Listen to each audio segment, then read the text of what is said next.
Günümüz mübarek olsun. Şimdiden hoş geldiniz, sefalar getirdiniz. Eksik kalan bir dantelimiz vardı. Bu eksik kalan danteli almaya geldik. Yağmur Hanım hayırlı sabahlar. Hayırlı sabahlar hocam. Arzu Hanım hayırlı sabahlar. Hayırlı sabahlar hocam. Günaydınlar. Evet. Bize koordinalı lez dantel lazım. Önce askıda gösterelim.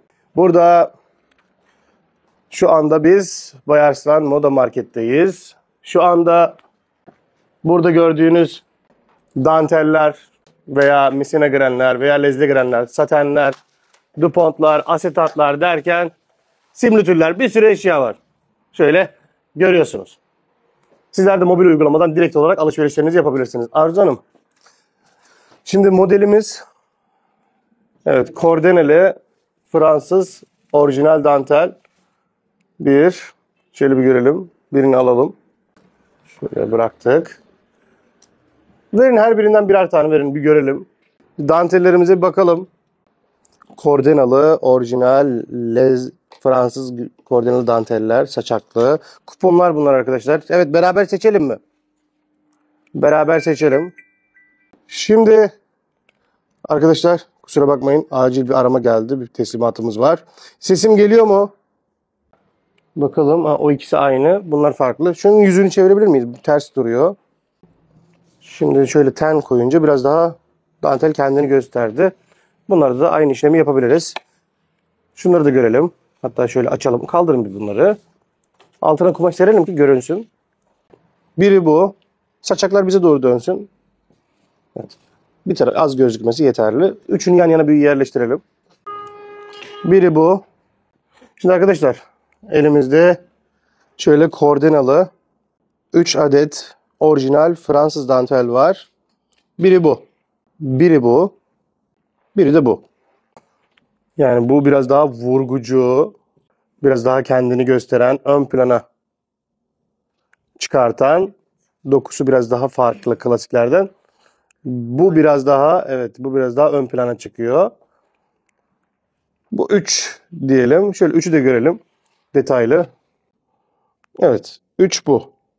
3'ün kenarı bu. 2'nin kenarı bu. Bir de Arzu Hanım'a soracağız.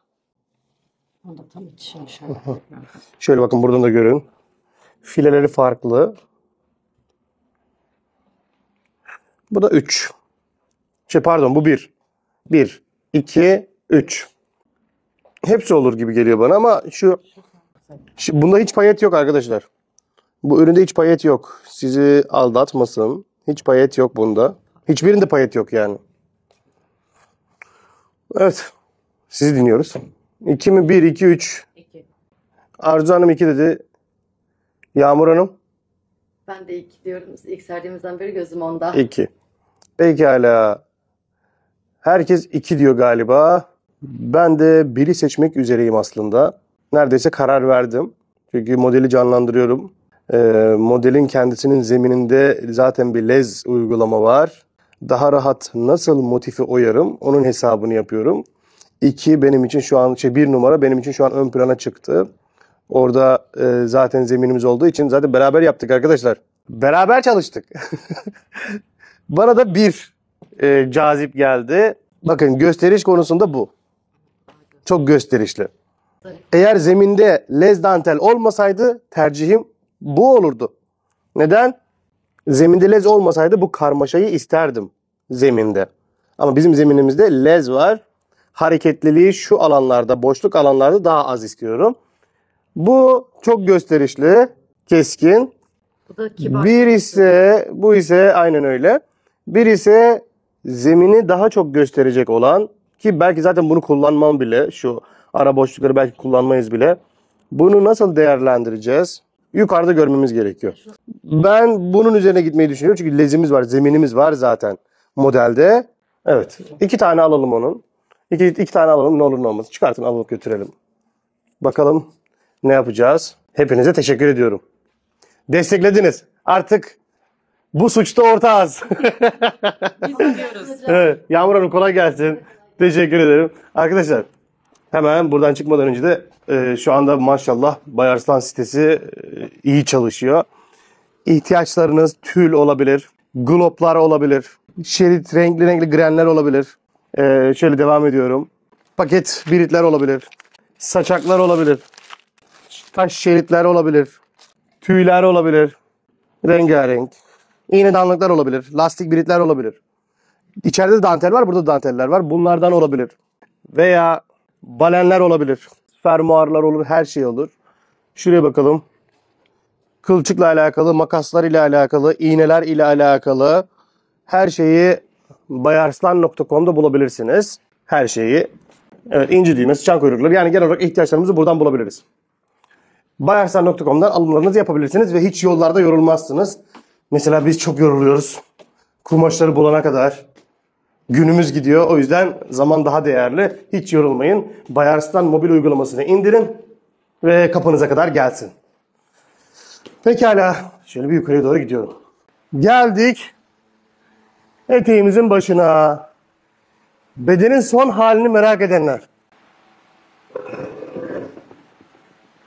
Bedenimizin son hali. Süper duruyor. Bu arada müşteriye prova yapıldı. Ölçüleri alındı. Bakın, göğüse kadar olan kısım 38. Göğüsten aşağısı 42. Ona göre biz de genel germeleri yaptık. Sonuç olarak bunu aldık. Paça terasını hatırlar mısınız? Kolun etrafına koymuş olduğumuz. Kim hatırlıyor? Kol çevresini yerleştirdiğimiz paça terasını kimler hatırlıyor? Ve alt kısma. Ve alt kısma paça telalarını eklemiştik. Hatırlayanlar bir belli etsinler kendilerini. Arkadaşlar, bu arada videoların devamı da YouTube'da. Bilginiz olsun, bölüm bölüm YouTube'dan da izleyebilirsiniz sıralı şekilde. Yani Instagram'a gelmenize de gerek kalmaz. Direkt olarak YouTube'dan da dersleri, bu dersleri parça parça izleyebilirsiniz. Pekala, biz bunların altına paça telasını beraber yapıştırmıştık. Bakın burada yapışmış. Şu anda ve bakın bırakmıyor. Şu kol evi dairesi. Bu paça telasını yaptıktan sonra dikimleriniz çok kolay olur. Rahatlarsınız ve sıkıntı yaşamazsınız. Burada şu anda gördüğümüz beden bu. Biz bu seviyeye kadar geldik, bedenimizi aldık. Kolları yapmadık. Kolları en sona bıraktık. Bunun şu anda işlemi artık manken üzerinde devam edecek. Ancak belki kolları takarız. Sonrasında Fransız danteli aynı kol ölçülerinde çalışır. Sonra ceket gibi giydirme ihtimalimiz olabilir. Neden? Fransız dantelde biz dikiş hatları, bir tanesini açalım Arzu Hanım. Fransız dantelde dikiş hatlarını istemiyoruz. İyi bir çalışma olacak. Yani şöyle bir şu tripodu alayım. İyi hesap, doğru sonuç. Ona gideceğiz. Teşekkür ediyorum Gül Gelinlik Hanım. Mobil uygulamayı indirebilirsiniz. Oradan alım yapabilirsiniz. 38 bedene kaç glob olduğunu soruyorsanız 85 alabilirsiniz. Şimdi bir de şunun yanına alalım şimdi onu. Zaten bizim zeminimizde bir lez işlemesi var. Şöyle ucu bir görelim. Ya gösterecek kendini. Bakın. Zeminde bir çalışma olunca şu anda bu, ama benim düşüncem şu motifleri açmak, etrafı kapatmak, sonrasında belli başlı hatları parça parça alıp yukarıya doğru çıkmak. En azından bir tarafını görelim.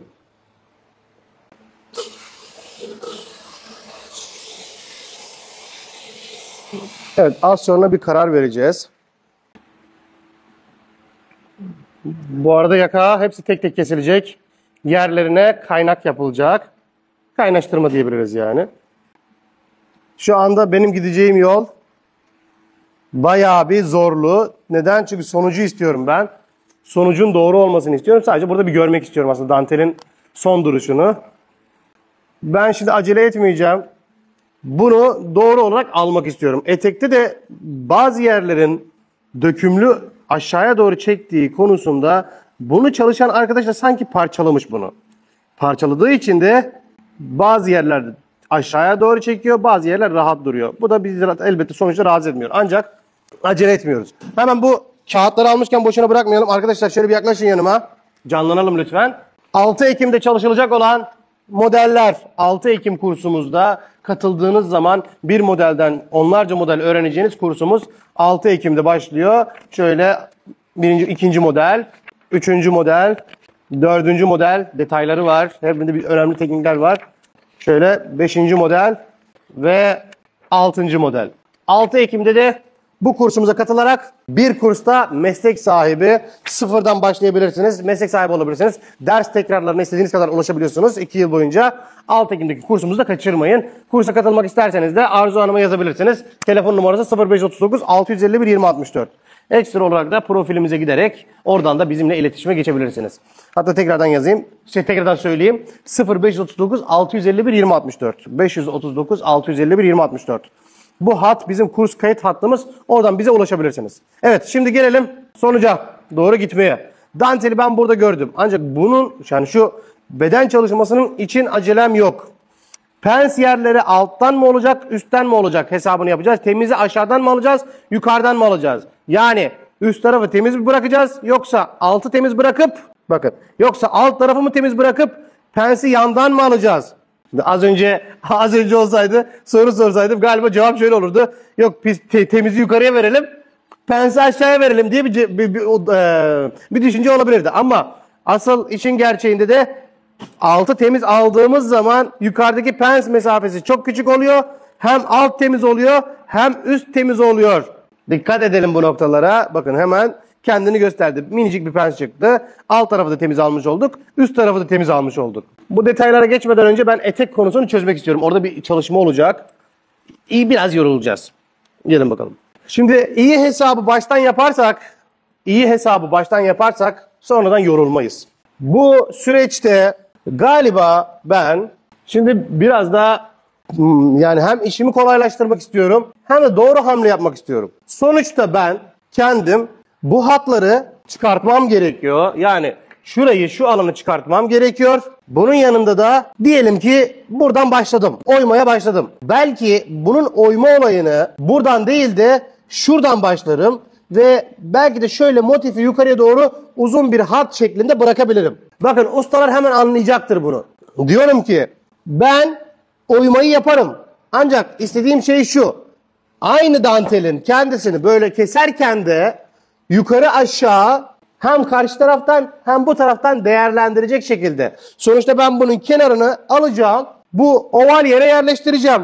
Her yerleştirmemde de bu hatların belki bele doğru gitmesini isterim. Anlatabildim mi? Umuyorum ki anlatabildim. Çünkü buraya yerleştirdiğim zaman kenarını o mevcut olan hattı bu eteğin üzerine yerleştirirsem ya belli başlı yerden kesmemiz gerekecek ama sorun değil. Baştan erkenden böyle bir şey yapmam ne kadar doğru. Birinci hamle oydu. İkincisi hiç onunla uğraşmam. Bakın hiç onunla uğraşmam. Bunu alırım düz çıkartırım. Burada hat gelen motifleri görüyorsunuz. Bu böyle veya böyle fark etmiyor. Bunun alt taraflarını oyarız çıkartırız. Sonrasında şu hatları bu şekilde alabiliriz. Uzun uzun. Ve sonrasında bunları alır eteğin üzerine istediğimiz yere yukarıya doğru etek ucundan bele doğru gidecek şekilde bunu güzel bir hale sokabiliriz. Hangisi olmalı?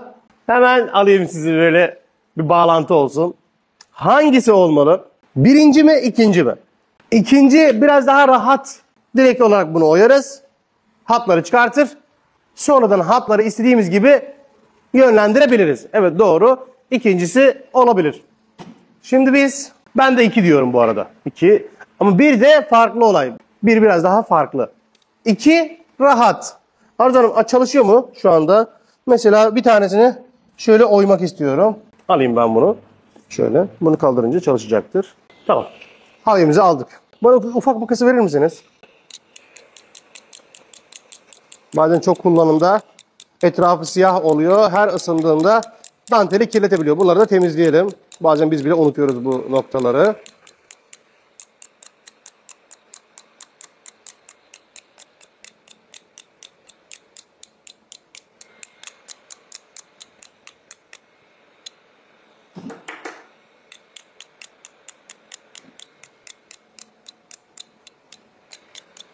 Galiba hazır.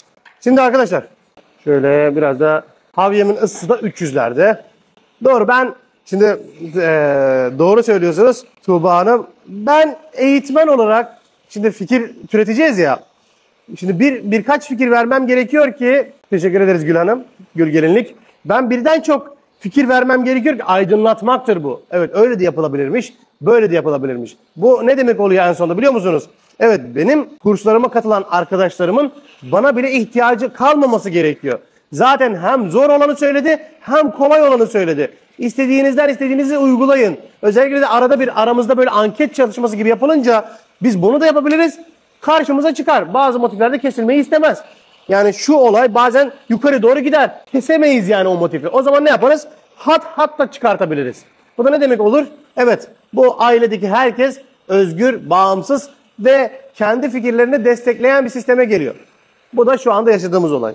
Şimdi ben bir tanesini, hepimiz şahit olalım bu duruma. Gayet güzel, etek üzerinde çok güzel duracaktır. Ben bir hattı sizlerle beraber burada yaşamak istiyorum, görmek istiyorum. Sonrasında bakalım ne olacak. Şimdi biraz da dikkat ediyorum. Özellikle bu dantelde dikkat istiyor. Benimle özel ilgilen diyor yani. Öteki danteller gibi değil. Ben de seviyorum zaten yani zerafetini, o duruşunu çok sevdiğim için benim de işime geliyor. Seviyorum yani bu işin bu noktasını. Şimdi ben bir kenar çıkartacağım, size göstereceğim. Sonrasında bir boy çıkartacağım yukarıya doğru. Onu da göreceksiniz. Arkadaşlar ihtiyaçlarınızı bayarslan.com'dan alabilirsiniz. Yani orada kamerada gösteremediğimden çok fazlası var yani. Hepsini gösteremedim. Siteye girerseniz neler olduğunu net şekilde görebilirsiniz. Özellikle sektörümüz kategorize şeyleri sevdiği için sitemiz de kategorize gidiyor.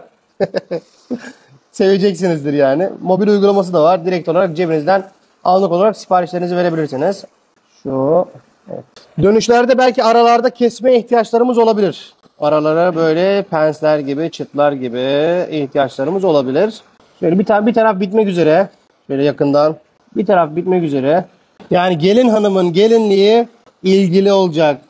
Bakın bu olaylarda beklentimiz sadece kazanç olursa, beklentimiz sadece maddi olursa çok ilerleyeceğinizi düşünmüyorum. Ama beklentimiz başarı olursa, gönülden çalışma olursa çok farklı şeyler karşımıza çıkar. Bu işin maneviyatı da işinize, hayatınıza yansır. Ve unutmayın, size nasihatim, karşılığını aldığınız hiçbir şeyde vefa borcu gibi bir duruma düşmenize gerek yok. Çok çalışmış olabilirsiniz. Çok zaman harcamış da olabilirsiniz bir ürüne. Gelin hanımın sizin bu kadar zaman harcadığınızın karşılığını duygusal anlamda size vermesi gerektiğini düşünüyorsanız yanılıyorsunuz. Çünkü siz bunun için bir bedel alıyorsunuz. Bu kadar. Demek istediğimi kimler anladı? Şimdi bazı hanımefendiler var. Ben şahit oldum daha önce. Müşteri içeriye girer. Müşteri içeri girdikten sonra müşteri çıkar, gider. Sonra başlar döktürmeye. Halbuki o gelen müşterinin maneviyatı, sevgisi, muhabbeti konuşulmaz. Sanki hanımefendiler, esnaflarla alakalı konuşuyorum, bu işi yapanlar, hakkını almadan çalışıyormuş gibi muamele yaparlar insanlara. Ama benden size tavsiye, sizler eğer o işletmenin kapısını açtıysanız ve bedel alıyorsanız, yani şöyle bir şey de olmasın aranızda. Ya çok ucuza aldım, almasaydınız derler. Sonuçta açmışsınız o kapıyı. Evet. Ve bunu siz kapıyı açtıysanız, bir bedel alıyorsanız kimsenin size bir vefa borcu olamaz. Vefa borcu olmayan yerde de başarı konuşmak zorundadır. Siz de bence başarıya odaklanın ki müşterinin renkleriyle uğraşmayın. Doğru olan işinizi yapın yani. Benden size tavsiye, başarıya öyle gidebilirsiniz.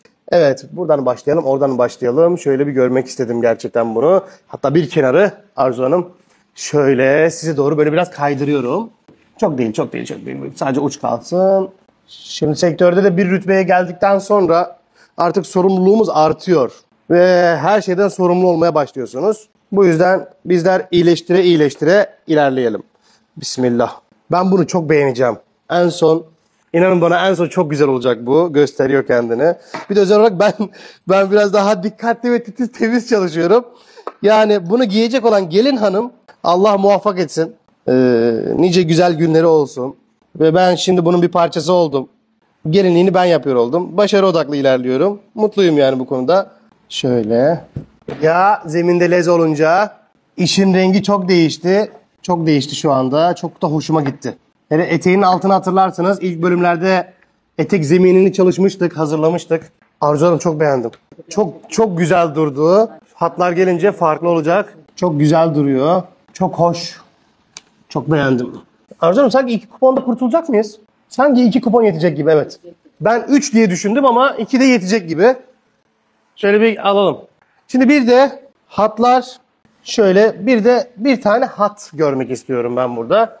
Hatta ya başlamışken zaten bir tarafı ütülemiş olduk. Arkadaşlar şu eteği yapmak istiyorum.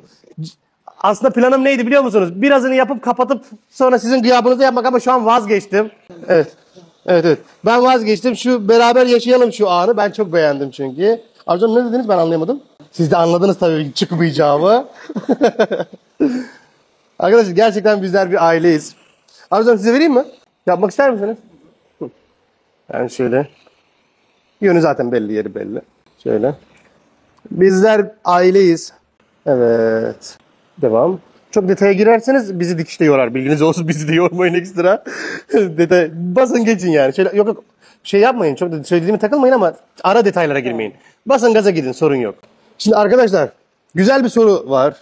Les dantel Fransızın altına kullanmak zorunda mıyız? Şimdi işçilik zorunda değiliz. İşçilik ayrı bir şey. Bakış açısı ayrı bir şey. Her usta farklı düşünür. Sizler de farklı düşünürsünüz. Benim şu anda yapacağım olaydan sonuç olarak çıkacak olan manzarayı, bakın çok işçilik var. Kenarlar yapılacak, bele hatlar çıkacak. Ben etekte direkt olarak Fransız'ı paket kupon olarak kullansaydım yönleri yana yana giderdi. Anlatabildim değil mi? Şuradaki gibi. Ama ben diyorum ki öyle bir çalışma yapalım ki zaten emek veriyorum. Zaten emek vereceksiniz. Neden işi düzgün yapmayalım? Zaten zaman harcıyorum. Zaten paramı alıyorum. Zaten kazanıyorum. Neden orada geçirdiğim o vakti değerli olarak tamamlamayayım? Aklım mı yok? Düşüneceğim. Zaten emek veriyorum. Zaten harcıyorum. Onu da yapayım yahu. Bunu yapmam zaten benim reklamım. Gelin hanım bunu giyecek. Çok güzel durursa soracaklar. Nerede yaptırdın diye. Doğal olarak o da ben Bayarsan'a gittim diyecek akrabalarına. Siz de bunu değerlendirin. Verdiğiniz emeklerde maalesef ki sektörümüzün bir hastalığı var. Görünen yani. Hem emek veriyor, hem hakkını alıyor, hem de gereksiz konuşuyor. Maalesef böyle yani. Çok şahit olduk buna. Sizler de biliyorsunuzdur. Hepimiz aynı çatı altında birbirimizi tanırız. Hem hakkını alıyor, hem müşteriye muhtaç, hem de çok müşteriyle alakalı hoş konuşmuyor. Hoş konuşmayınca kendisi de bu mücadeleye hazırlanmamış oluyor. Ben ise inanın bana bakın Arzu Hanım burada. Bizimkisi aynen şöyle oluyor. Şu müşteri gelecek. Evet hazırlık yapalım. Toparlanalım. Malzemesini hazırlayacağız. Nasıl sunum yapalım onu ikna edelim. Pozitif enerjiyle hazırlanıyoruz. Sonra ikna ettikten sonra bunu öyle bir güzel çalışalım ki müşteri bizden sonra başka bir yere giderse veya başka bir alanda gözükürse bizden daha iyisi olmasın. Ne güzel ahlakta, ne de ilgide, alakada, malzemede bizden daha iyisi çıkmasın. Tamamen bunun üzerine odaklıyız. Bu yüzden de şu anda bunu yapıyoruz. Belki de birçok kişi bunu yapmaz bile. Basar geçer, diker bunu. Zaten pano boyu da yetmiyor der. Şimdi biz sınırsız bir ölçüye geldik. Zaten şurada bir dairemiz var. Şimdi onun üzerine bunu çalışacağız. Ben de size tavsiyem, sektörümüzün bu hastalığını içimizden yok edelim. Daha başarılı olalım. Evet. Tamam mıyız? Evet. Hemen size Arzu Hanım şimdi bunu ütüleyecek. Arkadaşlar dersleri takip edin. Biz her gün zaten burada canlı yayın yapıyoruz. Eğer ders tekrarına Instagram'dan ulaşamazsanız YouTube'a Bayarslan yazın. Ders sıralamasını görürsünüz orada dizi gibi.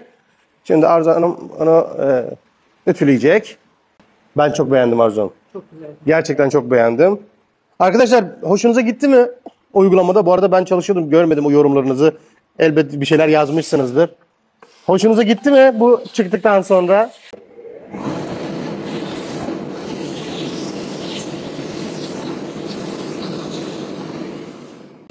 Özellikle saçakları açalım. Görelim onu. Zaten kaliteli Fransız dantellerin kendileri kolalı gibi gelir. Arkadaşlar bendeki öyle. Yani kalitesi çok iyi. Moda marketten alacaklarınız da böyle.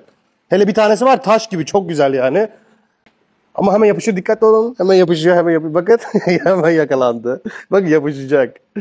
Evet şöyle yavaş sakince şunu of. Tamam. Tamam bu bende. Bu bende. Yavaş yavaş. Taşmayacak kesinlikle de alttaki dantelinden. 0'a 0 ilerlemesini istiyorum. Sağlam dursun, saçak oynamasın. Zemin böyle diri dursun. Bu dantel arkadaşlar, yani bu şu an Moda Market'te satılan dantel. Arkadaşlar 2 kupon gitti. Şu 7 metre harcadık şundan. Şu zemin ayrı bir lez. Bu ise orijinal kordinalı Fransız. Bu kolalı zaten. Bilginiz olsun. Şöyle devam ediyorum. Süper. Bundan da 2 kuponda bitireceğiz gibime geliyor. Biter mi Arzu Hanım sizce? Sanki biter gibime geliyor. Bana öyle geliyor şu anda. Sadece acaba ama yetecektir. Yetecektir diye umuyorum. Bir tanesi. Seren Hanım 2 kupon lez ile bitirmeye çalışıyoruz. Yani Fransızla bununla 2 kuponda bitirmeye çalışıyoruz. Evet. Döndürün devam. Ben tuttum burayı. Bu metreyle satılmıyor. Kupon olarak satılıyor arkadaşlar. Moda Market'e girebilirsiniz. Zaten girişte hemen göreceksiniz bunları. Kupon 3 metre kupon olarak satılıyor. Tek parça 3 metre olarak satılıyor. Zaten istenilen şey de şu saçaklarının olması. Tamam mıyız? Ne kadar taştı? Yarıdan biraz fazla orası. Bakın yavaş. Bu var ya sonunda süper. Yok 2 tane kesilecek mecburen buna ama ben şimdi ortayı görmek istiyorum. Şu hattı kapatmak istiyorum. Yani Biraz makine şu almak ister misin? çapraz oradan bir tanesi oyulacak. Şu hatları kapatıp sahibine tertemiz adınıza yakışır bir çalışma yapmak istiyorum. Evet bunların hepsi işçilik demek. Şimdi bunların dikimi, hazırlığı hepsi işçilik. Bu bakın Arzu Hanım da böyle çapraz gitmeye başladı. Neden? Bunun şeklini de bozmak istemiyor. Hem bize yardımcı olsun hatlar. Evet şimdi bakın böyle umuyorum ki böyle kaliteli, vicdanlı, müşteriyi kendisi gibi gören ve saygı duyan, gönülle karşılayan, gönülle çalışan arkadaşlarımıza denk gelirsiniz. Hayır dualarında bulunuyorum. Evet. Çok güzel. Tam olarak böyle istiyoruz bunları. Hayırlı olsun düğünleriniz. Allah mübarek etsin. Heyecanlıyım. Şunu bir görmek istiyorum Arzu Hanım. O ilk kapatış. O ilk kapanış. Böyle bir alalım. Mikro çekim yapacağım.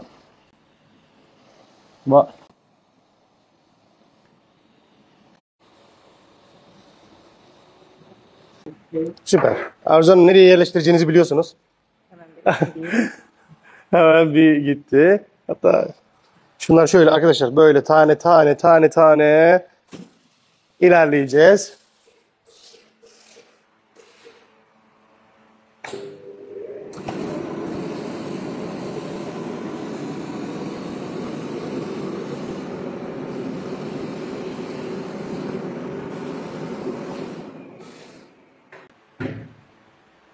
İlk hat. Bekleyin. Biz de göreceğiz. Tek başınıza yapmayın. Tripodu getirdim. Size buraya yerleştireceğim. Evet. Tek başına yapmasın değil mi? Beraber çalışalım. Süper. Arkadaşlar 6 Ekim'deki kursumuza katılabilirsiniz. Çok farklı orası. Bana da güvenebilirsiniz. Hemen Arzu Hanım aldı hemen orayı bitirecek. Beraber yapacağız. Evet. Şöyle. Bakın. Ortam nasıl? Arzu Hanım. Ben burada siz ortada. Bakın ben. Tam olarak onu yaşıyor musunuz? Evet. Tam olarak bakın siz tam ortadasınız. Bakın. Şöyle. Tam bu duyguyu yaşamanızı istiyorum şu anda. Siz de böyle ortaya aldım. Oldu mu? Şimdi ortak olmuş oldunuz. Evet. Tam ortadasınız. Şöyle. Arzu Hanım karşıya mı geçmek istersiniz? Evet. 6 Ekim'deki kursumuz da aynen böyle oluyor. Verdik. Evet. Tam geldi mi? Geldi yetişti. Şunu şöyle bir yerleştirelim. Biraz daha alabiliriz. Doğal olsun, yığıntı olmasın. Çok az daha alabilirim. Şimdi bunun gibi hatların hepsini sizler şimdi bakın böyle ayarlayacağız. Bele doğru hepsi toplanacak. Arada boşluklar olacak. Mesela örnek veriyorum. Bir buraya yaptık ya. 2 tane boş bırakıp böyle devam edecek. Sonra en son ortalara da böyle şeritler eklenecek ki şerit değil özür dilerim. Motifler eklenecek ki böyle hatlar sürekli simetri çıkmasın. Bunu da bozacağız yani. Evet. Hazırsak en son bunların hepsi tamamlanmış olacak. Yani güzel bir havası olacak. Eğer ki şurada bir yerde düz hatlar gözümüzü tırmalamaya başlarsa bir tanesini keseceğiz. Böyle kesip bunu dağınık şekilde alacağız. Olur mu? Olabilir mi? Arzu Hanım, motif mi getiriyorsunuz? Evet. Fikirlerinizi de açığım bu arada. Hem sohbetli olsun. Biz bunu tamamlayacağız. Şimdi biz bir de arkadaşlar aramızda şimdi eskiden bizler işte alırdık bunları, iğnelerdik kaymasınlar diye falan. O günler aklıma gelince biraz tuhaf oluyorum. Gerçekten rahatsız edici günlerdi. Ben de diyorum ki eskiden biz bunları iğnelerdik. Kaymasınlar diye, dikilecek diye, işte artık elle dikilecek diye. Bunlar çok emek yerdi. Ve şimdi biz öyle yapmıyoruz artık. Hemen geliyorum. Bu arada bunun da şöyle söyleyeyim. Tanıtımı geçen gün kullandıktan sonra bitmiş. Son bir tane kalmış. Bilginiz, hatta belki de bitmiştir. O da bitmiş olabilir. Arkadaşlar ben artık bunları sabitlerken, bu arada tabancayı değiştirdim. Çok rahat ettim. Ben artık bunları hazırlarken iğnelerle uğraşmıyorum. Bu bunu tutsun. Dikilecek zaten, ancak beni yormasın, yerinden kımıldamasın. Hani iğneyle uğraşmayacağım diye. Zaten gözükmüyordu arkadaşımız. Bunu şöyle düzelterek şu şekilde hazırlığımı yapıyorum. Hatta altlara da ara ara birer tane atarsam hiç kımıldamaz. Özellikle yaprakların olduğu yerden yaparsam çok güzel. Kendinizi yormayın. Bunlar artık kolay işler. Şöyle kenarları, burada bu da bitti. Kenarları iğneler olmadan da sabitleyebilirsiniz. Bakın dikilecek en son. Sanmayın böyle kılçıkla kalacak. Dikilecek. Şöyle. Yok. Şeffaf zaten, kayboluyor. Çıkartıp uğraşmanıza gerek yok. Şöyle size yakından göstereceğim bunu. Ben bunu arkadaşlar, yanlış anlaşılmanın önüne geçelim öncelikle. Ben bu kılçıkları anlık puntalama, ürün yerinden kaymasın, yerinden oynamasın, rahat dikeyim, rahat kullanayım, puntalama olarak kullanayım diye böyle yapıyorum. Sizler de öyle kullanın. Sonradan ben bunu dikiyorum tekrardan.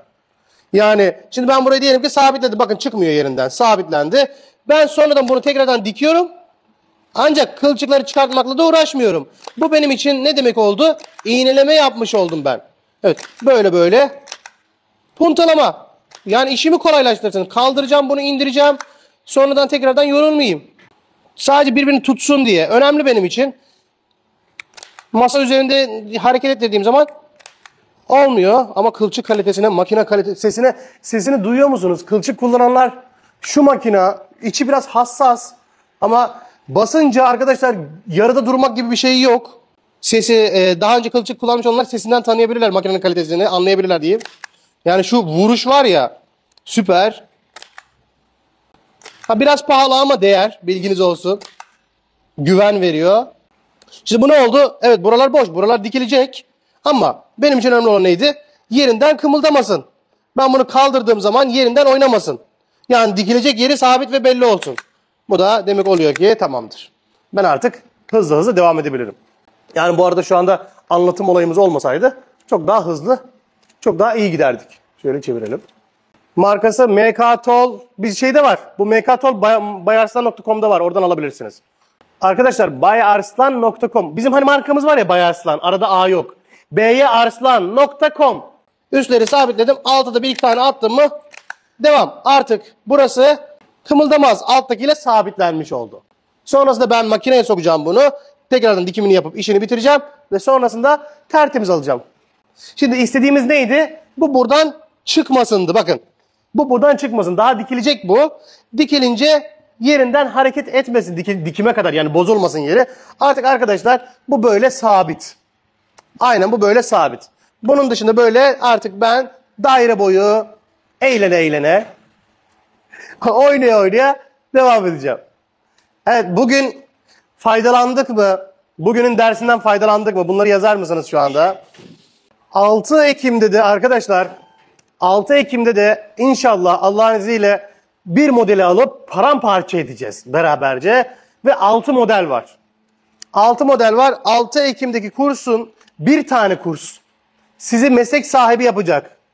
Bir kurs. Hiç insan şöyle düşünsün. Yani hiç böyle 1,5 aylık veya 2 aylık bir süreçte meslek olabilir mi? İnanın bana olur.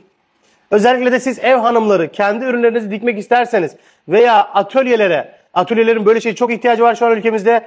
Atölyelere dikim yapmak isterseniz, butiklere dikim yapmak isterseniz, evet bu bir kurs ihtiyacınız görecek. Beden büstiyerlerde çok ciddi şekilde üretim yapmaya başlayacaksınız. Bunu unutmayın. Şöyle buna devam ediyorum. Arkadaşlar bir de kılçık tabancasında bir şey dikkatinizi çekti mi? Normalde kılçık alttan çıkar. Bunda yok. Buradan çıkıyor. Eli de rahatsız etmiyor. 6 Ekim'deki kursa kimler katılacak? Zaten ön kayıt grubu yavaş yavaş dolmaya başladı bu arada. Evet belge de alıyorsunuz. Kurs ön kayıt grubu dolmaya başladı. Kimler katılacak? Amine'nin elinden demiş ki daha önce tekstil sektöründe çalışmıştım. Çok zorlukları var ama sonuç insanı memnun ediyor. Onca emek veriliyor. Ellerinize sağlık. Çok detaylı bilgi veriyorsunuz. Bebeğimden fırsat buldukça bakıyorum. Allah bağışlasın. Arkadaşlar 6 Ekim'deki kursa katılmak isterseniz şuraya bir numara bırakıyorum. Ekran resmi alın. 0539 651 2064. Kurs kayıt hattı diye yazdım. Ekran resmi alın. Şöyle hemen almayın. Bir dakika. Şimdi alın. Ekran resmi alın. Şurada numara vardı. Numara nereye gitti? Evet tamam. Başa tutturdum. Ekran resmi alabilirsiniz. Burada alt taraftaki numarayı arayabilirsiniz veya WhatsApp'tan yazabilirsiniz. Arzu Hanım'la konuşacaksınız. Arzu Hanım sizin kurs kaydınızı yapacaktır. Ön kaydınızı. 6 Ekim'e kadar da biz sizlerle gerekli bağlantıda olacağız. İlerleteceğiz bunu. Şimdi bunlar buraya dikilecek. Tam olarak konuştuğumuz gibi. Hanımefendilerle, beyefendilerle bir test yapalım. Şimdi biz şu anda keskin bir sonuç görüyoruz değil mi burada? Keskin bir sonuç var. Bu keskin sonucun yani şu görüntü tamamen zeminin beyaz olmamasıyla alakalı. Bu arada Arzu Hanım da yetiştirmeye çalışıyor hızlı. Burada da motif parçalar da hazır.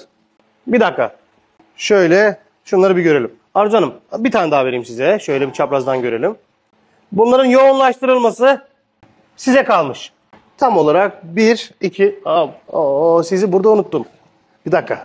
Sizi burada unuttum. Hemen alıyorum. Şimdi çok da geniş olsun istemiyorum. 1, 2, 3.'ye razıyım ben. Şöyle bunu da yerleştirebiliriz. Daha arkaya çok yaklaşmayın. Hatta şunun biraz daha yaklaşması gerekiyor. Evet tuttum. 1, 2, 3'teyiz. Bunu da biraz bu tarafa getirmek gerekiyor. Evet, üst üste bindirebilirsiniz. Orada bitebilir bu arada. Yani 10 keseriz oradan. Arkadaşlar şu anda buna takılmak istemiyorum. Ben bunu düzgün şekilde ayarlayacağım. Bitireceğim. Şimdi bunun altına o olgunluğunu, gerçek duruşunu görebilmek için bak, şu an takılmıyorum arkadaşlar. Yönleri ayarlanacaklar. Şu anda ellemiyorum. Yani o sağ olsun sol olsun karışmıyorum. Şu anda size bir detay göstermek istiyorum. Yoksa aksi halde hepsini aynı yönde çevireceğiz. Hepsi aynı şekilde dönecek. Ama şu anda önemli olan o değil. Aldım bunu. Şöyle kaldırdım. Bu bunun saydam hali. Eteğimizin altında astar olacağı için bunu 2 kat tutabilirsiniz Arzu Hanım. Şöyle. Süper. Böyle durabilir. Hiçbir rahatsızlığı yok. Bana verin bunu. Arkadaşlar bir olgunluk testini yapalım beraberce. Alalım şunu. Altına atın biraz eteği. Tamam. Şimdi rengi değişti. Evet. Şimdi evet. Burada bize diyor ki sen çalışmana devam et. Bakın şöyle arka kamerayı çevireyim. Keskinliğini bir görün. Bakın şimdi konuşma dili değişti. Evet buyurun. Tüllerin altına kredi kullanmamız da altına... Tabii o doğru hamle, doğru sonuç. Karolin var altında. Hayal tül var. Saydamlaşma şu an çok yerinde. Ne olmuş oldu? Orada gözümüzü tırmalayan yön vallahi değiştireceğim dedim. Bak bu. Şu anda sizi rahatsız bile etmez. Gözünüze bile gelmez. Ne olmuş oldu? Olgunlaşmasında yani ton tona doğru gelince, doğru malzeme kullanılınca buradaki dantelin keskinliği yani ton tondaki kontrastı bizi rahatsız etmedi. Ne diyorsunuz şu anda? Daha bir ayağa kalksın için rengi değişecek. Ayağa kalksın için rengi tamamen değişecek. Oldu mu? Oldu diyenler kalp bıraksınlar yoruma. Altta karolin olması, doğru malzemenin kullanılması etekteki o elit havayı çok güzel gösterdi. Evet, alalım kalpleri. Anlaştık. Sonuç olarak çok güzel, elit, hafif, kullanımı güzel bir ürün alacağız inşallah. Arkadaşlar, bu güzel dersi, mutluydu, günümüz çok güzeldi. Bu güzel dersi burada bırakıyorum. YouTube'a da Bayarslan yazarak bu canlı derslerin tekrarlarına oradan ulaşabilirsiniz. Kendinize çok iyi bakın. Allah'a emanet olun. Söylemek istediğiniz bir şey var mı? Bu arada az önce cümle de yarıda kaldı. 6 Ekim kursuna katılacak olanları her gün burada anıyoruz. Arzu Hanım'a da yazabilirsiniz. Ya siz süpersiniz. Teşekkür ederim. Söylemek istediğiniz bir şey var mı? Bu şekilde az önce keskinlik olan ürün. Teşekkür ederim. Seher Hanım, Sedef Hanım, Asiye Hanım. Ben teşekkür ediyorum sizlere. Şu keskinlik altına malzemesi gelince gayet güzel bir sonuç verdi. Unutmayalım, Arzu Hanım'ı da söyleyelim. Arzu Hanım, yönlere dikkat ediyorsunuz. Değil mi? Değil mi? Evet. Değil mi? Evet. Yönlerini ayarlayacağız. Şimdi Allah'ın izniyle burada bugün bayağı dersi uzatmışız. Sizler de harikasınız. Sizleri seviyorum.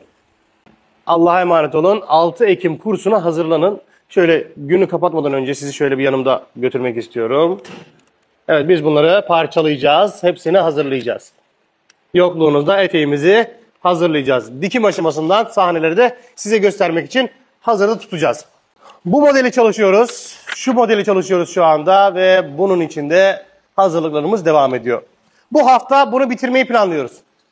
6 Ekim'de çalışılacak olan modellerden birincisi, bir modelden 100 model diyebiliriz biz buna. Çünkü kalıptan başlıyoruz. Kalıp eğitimi, her şey veriliyor. Birinci model, bu ikinci model, bu üçüncü modelimiz, bu dördüncü model. Her bir modelde özel teknikler var. Bu beşinci model, altıncı model. Bu 6 modelden 600 modelden fazla türlü türlü beden büstiyer, transparanı da var, kumaş olanı da var, açığı da var, hepsi var. 6 Ekim'deki kursta bütün bunları çok rahat yapabilirsiniz. Kalıplarınızı çıkartabilirsiniz. Gelinliklerinizi yapabilirsiniz. Bir kursta kendinizi geliştirebilir, meslek sahibi olabilirsiniz. 6 Ekim'de buluşmak için ekranda bulunan bir numara var. Yoksa profilimizden de bize ulaşabilirsiniz. Ekranda bulunan numaradan bize yazabilir, iletişime geçebilirsiniz. 0539 651 2064. Kurs kayıt hattımız yavaş yavaş dolmaya başladı, bilginiz olsun. Acele edin, ön kaydınızı en azından yaptırın ki sonradan yer kalmadı diye bir mesaj almayın. Şimdiden WhatsApp'tan mesaj atabilir ve kurs kayıtlarınızı oluşturabilirsiniz. Allah'a emanet olun, kendinize iyi bakın. Bu videoların devamı için bu videoyu beğen, bir yorum yap, abone ol ve faydalanacağını düşündüğün arkadaşına gönder.